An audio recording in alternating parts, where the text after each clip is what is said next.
आज भारतीय जनता पार्टी फिर एक बार अपने हथकंडे, घिनौनी राजनीति और षड्यंत्र में कामयाब हुई है। कैलाश गहलोत के ऊपर लगातार भारतीय जनता पार्टी के द्वारा दबाव बनाया जा रहा था। ईडी, सीबीआई के छापे मारे जा रहे थे।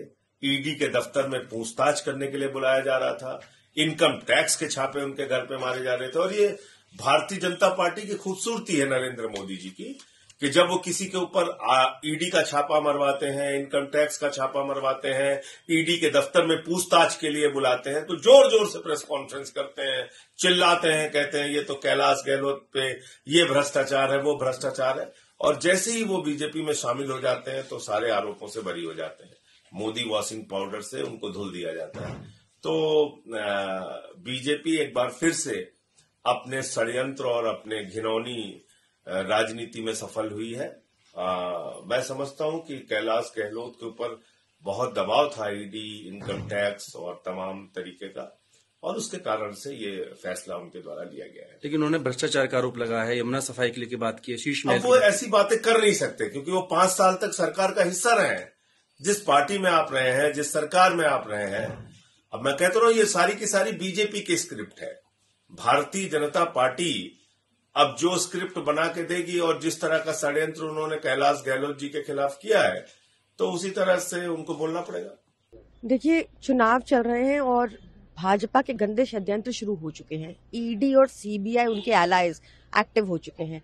कैलाश गहलोत जी के भी ऊपर काफी ईडी और इनकम टैक्स के मामले चल रहे थे, उनके परिवार के ऊपर भी चल रहे थे।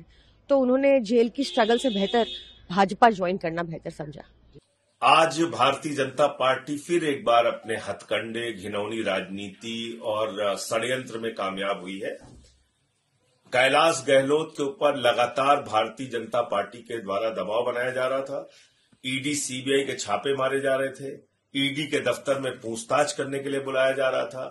इनकम टैक्स के छापे उनके घर पे मारे जा रहे थे। और ये भारतीय जनता पार्टी की खूबसूरती है नरेंद्र मोदी जी की कि जब वो किसी के ऊपर ईडी का छापा मरवाते हैं, इनकम टैक्स का छापा मरवाते हैं, ईडी के दफ्तर में पूछताछ के लिए बुलाते हैं, तो जोर जोर से प्रेस कॉन्फ्रेंस करते हैं, चिल्लाते हैं, कहते हैं ये तो कैलाश गहलोत पे ये भ्रष्टाचार है, वो भ्रष्टाचार है। और जैसे ही वो बीजेपी में शामिल हो जाते हैं तो सारे आरोपों से बरी हो जाते हैं। मोदी वॉशिंग पाउडर से उनको धुल दिया जाता है। तो बीजेपी एक बार फिर से अपने षड्यंत्र और अपने घिनौनी राजनीति में सफल हुई है। मैं समझता हूं कि कैलाश गहलोत के ऊपर बहुत दबाव था ईडी, इनकम टैक्स और तमाम तरीके का, और उसके कारण से ये फैसला उनके द्वारा लिया गया है। लेकिन उन्होंने भ्रष्टाचार का आरोप लगाया है, यमुना सफाई के लिए की बात की है, शीश में। अब वो ऐसी बातें कर नहीं सकते क्योंकि वो 5 साल तक सरकार का हिस्सा रहे हैं। जिस पार्टी में आप रहे हैं, जिस सरकार में आप रहे हैं, अब मैं कहता हूं ये सारी की सारी बीजेपी की स्क्रिप्ट है। भारतीय जनता पार्टी अब जो स्क्रिप्ट बना के देगी और जिस तरह का षड्यंत्र उन्होंने कैलाश गहलोत जी के खिलाफ किया है, तो उसी तरह से उनको बोलना पड़ेगा।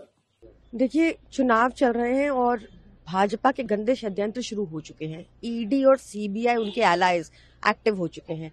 कैलाश गहलोत जी के भी ऊपर काफी ईडी और इनकम टैक्स के मामले चल रहे थे, उनके परिवार के ऊपर भी चल रहे थे। तो उन्होंने जेल की स्ट्रगल से बेहतर भाजपा ज्वाइन करना बेहतर समझा।